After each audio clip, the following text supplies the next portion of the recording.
मुझे सांस नहीं आ रही, टांगे कांप रही बहुत ज़्यादा।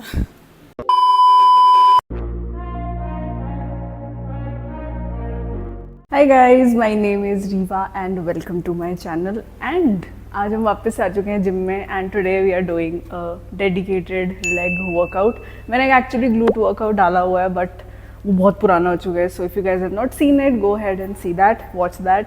तो आज मतलब ऐसा नहीं है कि मैं क्वाड्स अलग करती हूँ एंड ग्लूट्स अलग करती हूँ, मैं सेम ही डे पे दोनों ट्रेन कर लेती हूँ, बट इट जस्ट डिपेंड्स कि मैं पहले कौन सा मसल ग्रुप हिट करूँगी। So more on that in this video, so don't skip it and watch it till the end. सबसे पहले हम क्या करेंगे क्या करेंगे क्या करेंगे क्या करेंगे वार्म अप करेंगे। तो चलते हैं, वार्म अप से शुरू करते हैं एंड देन वर्कआउट से शुरू करते हैं। सो आ जाओ वार्म अप कर लेते हैं। बट एक मिनट, वार्म अप से पहले मैं प्री वर्कआउट लूँगी एंड रुक जो लेके आती हूँ प्री वर्कआउट, मेरे हाथ में ही नहीं है। So I am taking MuscleBlaze rathex, you can use my code RIVAMB to get discounts. तो एक स्कूप ही लूँगी मैं, 2 स्कूप नहीं लेती क्योंकि I think 1 is more than enough. तो पहले प्री वर्कआउट बनाएंगे।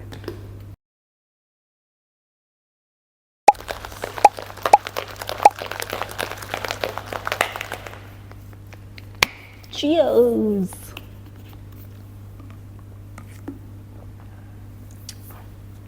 जिसको लेने के बाद वार्म अप करेंगे।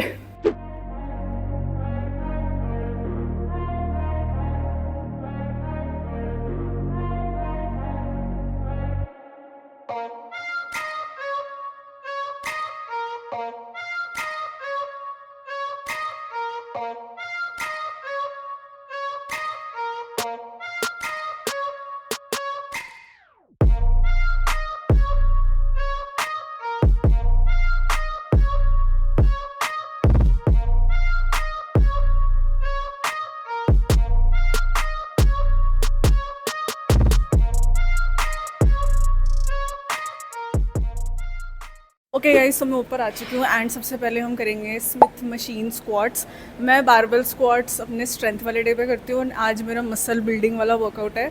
So today I will be doing Smith machine squats. आप कर सकते हो बारबेल भी। तो चलते हैं। रेपिटेशन हमारी रहेगी 10 से 12। वेट रहेगा moderate, not heavy, just moderate enough कि आपको थोड़ा चैलेंजिंग फील होए।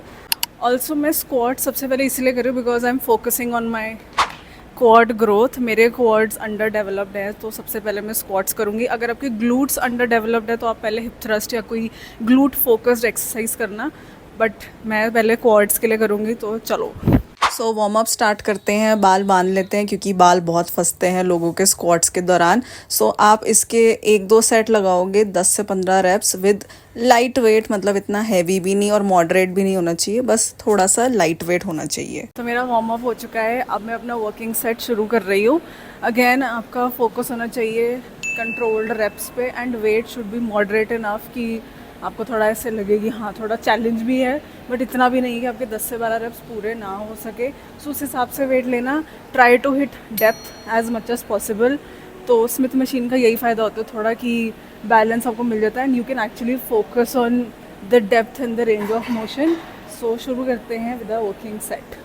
सो वर्किंग सेट मैं शुरू कर रही हूँ अपना। अगेन आपकी मूवमेंट जो है बहुत स्लो एंड कंट्रोल्ड होनी चाहिए and you need to hit depth जितना आपसे पॉसिबल है, जितनी आपकी एनाटॉमी आपको अलाउ करती है। जितना आप रेंज ऑफ मोशन यूज़ करोगे उतना ज़्यादा अच्छा होता है आपकी मसल बिल्डिंग के लिए। मैं वेट पे ज़्यादा फोकस नहीं करती हूँ जब मेरा मसल बिल्डिंग वाला वर्कआउट होता है। I just try to feel and try to feel the movement, mind muscle connection पूरा बना के, ताकि मेरी ये वाली हालत ना हो जाए। तो ये करेंगे एकदम प्रॉपरली फेलियर तक भी जाने की आप ट्राई कर सकते हो इस एक्सरसाइज में। मैंने इसके 4 सेट इसीलिए लगाए हैं क्योंकि मेरी क्वाड ग्रोथ अंडर डेवलप्ड है, जैसे मैंने आपको पहले भी बताया था। सो अगर आपकी क्वाड ग्रोथ आपको लगता है कि सही है, ठीक ठाक है, तो आप 3 कर लेना। अदरवाइज आप रेप्स में भी ऊपर नीचे कर सकते हो। यू कैन ऑलवेज ट्वीक अपने हिसाब से सारे वर्कआउट्स। मैं बस यही कोशिश करती हूँ कि मैं फेलियर तक जाऊँ। ओके गाइज, मैंने स्क्वाट कर ली है। स्क्वाट के मैंने 4 सेट लगाए थे, 12 रेप्स, 10 से 12 रेप्स। काफ़ी मुश्किल हो गया था मेरे लिए क्योंकि I was trying to hit depth as much as possible. So जो नेक्स्ट एक्सरसाइज है वो ग्लूट फोकस्ड एक्सरसाइज होने वाली है, जो कि है हिप थ्रस्ट। अगर आपके पास हिप थ्रस्ट मशीन नहीं है तो आप बारबेल हिप थ्रस्ट कर सकते हो, otherwise you can also do dumbbell hip thrust as well. इसके मैं 3 सेट करूँगी अगेन, क्योंकि मेरा ग्लूट इज़ ओके, लाइक उसको इतना ज़्यादा लोड की ज़रूरत नहीं पड़ती। बट अगर आपके ग्लूट्स अंडर डेवलप्ड है तो आप इसके भी 4 ही लगाओगे। अगेन 10 से 12 रेप्स आएंगे, स्लो, कंट्रोल्ड, एंड फेलियर तक भी जाने की कोशिश कर सकते हो। अगर फेलियर पहले ही हिट हो जाए तो वेट कम कर लेना। सो करते हैं शुरू।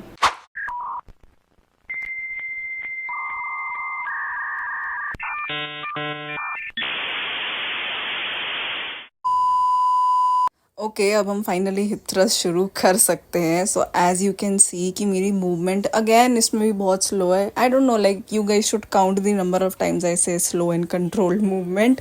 तो हिप थ्रस्ट में भी पता है यही सीन है कि आपको वेट पे इतना ध्यान नहीं देना। आई थिंक वो सारी एक्सरसाइज में ऐसा ही होता है कि वेट से ज़्यादा आपको अपनी फॉर्म, अपनी रेंज ऑफ मोशन एंड अपने माइंड मसल कनेक्शन पे ज़्यादा ध्यान देना है। That is what I have been doing. And सच्ची बताऊँ ना, लिटरली मेरे यहाँ पे बंस पूरे टोस्ट हो चुके हैं। मतलब आई लिटरली पास आउट, ऐसे बीच में ही मैं बेहोश हो जाती हूँ थोड़ा सा ऐसे ब्रेक लेके। बट आप लोग भी ट्राई करो कि आपकी फॉर्म इसमें अच्छी हो, क्योंकि अगर वेट जैसे जैसे आप हैवी करोगे ना तो आपकी फॉर्म भी थोड़ी थोड़ी कॉम्प्रोमाइज़ होने लगती है। बट मसल बिल्डिंग के हिसाब से अगर आप करना चाह रहे हो तो फॉर्म को हमेशा प्रायोरिटी देना। एंड मैं भी यहाँ वही कर रही हूँ, even though the wait was still heavy. मैंने हिप थ्रस्ट कर लिया, हालत ख़राब हो गई है बहुत ज़्यादा। अब नेक्स्ट एक्सरसाइज हम करेंगे हम सबकी चहेती बल्गेरियंस। सो अभी मैं रेस्ट कर रही हूँ वैसे तो, बट नेक्स्ट एक्सरसाइज मेरी बल्गेरियंस है। इफ़ यू डोंट लाइक बल्गेरियंस आप स्टेप अप्स कर सकते हो या रिवर्स लंजेस कर सकते हो, बट डोंट स्किप बल्गेरियंस। बल्गेरियंस कर लो बीसी। सो थोड़ा रेस्ट लेके बल्गेरियंस शुरू करेंगे।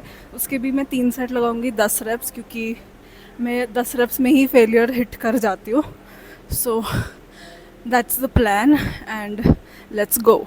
तो बहुत लोगों को बल्गेरियंस की फॉर्म सही करने में और बल्गेरियंस को इनिशिएट करने में बहुत प्रॉब्लम होती है। उन्हें ये भी लगता है कि they feel it more in their quads rather than their glutes. तो मेरा जो पुराना ग्लूट वर्कआउट है उसमें भी मैंने बल्गेरियन की फॉर्म बहुत अच्छे से एक्सप्लेन किया। So you can go and watch that video. यहाँ भी आप देख सकते हो कि जो मेरी अपर बॉडी है आई एम लीनिंग थोड़ा आगे की तरफ, एंड मैं बहुत ऐसे डायगनल सी लाइन में नीचे आ रही हूँ, नॉट स्ट्रेट लाइन। ऊपर से मेरे जो शिन्स हैं वो भी वर्टिकल है, लाइक 90 डिग्री फॉर्म होता है। आप देख ही सकते हो कैसे हो रहा है वो। और अगर आपको बैलेंस करने में प्रॉब्लम होती है so you can always use a support. आप कोई भी सपोर्ट ले सकते हो, आप एक डंडे का सपोर्ट ले सकते हो, या आप वेट कम करके पहले अपनी मास्टर करो फॉर्म, ठीक है। एंड मेरी यहाँ हालत देख लो, बिल्कुल ही मैं बस बेहोश हो जाती हूँ बल्गेरियंस करके। I am not even kidding. मेरे को लिटरली ये हालत हो जाती मेरी, सच्ची बता रही हूँ। आपके कुछ मुख्य विचार हैं इस पे?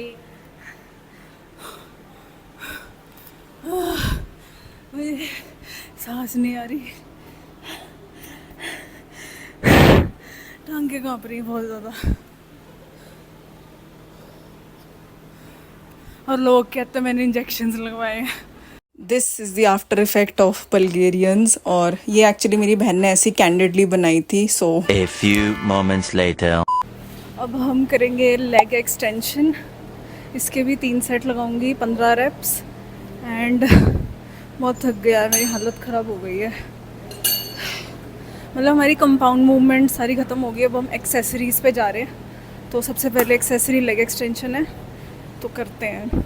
सो सबसे बड़ी गलती मैंने जो देखा है लोग करते हैं लेग एक्सटेंशन में, वो है कि बहुत सारा वेट डाल देते हैं। क्योंकि लेग एक्सटेंशन में ना ईगो लिफ्टिंग करना बहुत ही ईजी है। इवन मैं खुद काफ़ी सारा वेट उठा सकती हूँ, बट अभी इस टाइम पे करंटली मैं सिर्फ 25 किलो के ही वेट से रेप्स लगा रही हूँ। और आप देख ही सकते हो, अगर आप उसको आराम से कंट्रोल्ड वे में करोगे ना तो आपकी यही हालत हो जाएगी। सो मेरा पॉइंट ये है कि वेट पे अगेन इतना ध्यान मत दो, स्पेशली लेग एक्सटेंशन में। It is not meant to be कि आप उसमें ईगो लिफ्टिंग करो, क्योंकि ईगो लिफ्टिंग से इंजरी के भी चांसेस बढ़ जाते हैं। So please avoid.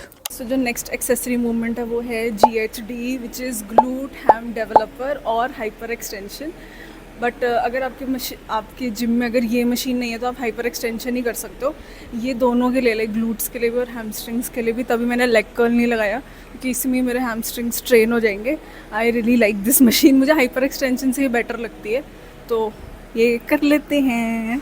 अब ये वाली जो एक्सरसाइज है ना, इसमें एक्चुअली में फॉर्म इतनी ज़्यादा इम्पॉर्टेंट है, क्योंकि अगर आपकी फॉर्म गलत होएगी ना तो आपके वो गलती जगह आपको फील होने लगेगा। भाई मैं सही बता रही हूँ, ये एक्सरसाइज इतनी आसान लगती है ना, उतनी है नहीं। अगर आप इसको करेक्ट फॉर्म के साथ करोगे ना, यू आर गोइंग टू।